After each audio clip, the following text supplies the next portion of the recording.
পাইছে মানে কি ডিফাৰেন্স পাইছে কালি আজি সেশন লৈ পেলাই কালিতো মই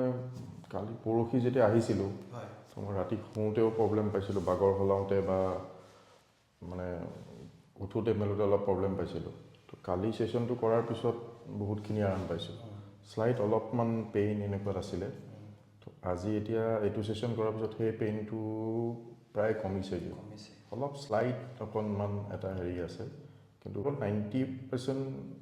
মানে ৰিকভাৰ হৈছে বুলি ক'ব পাৰোঁ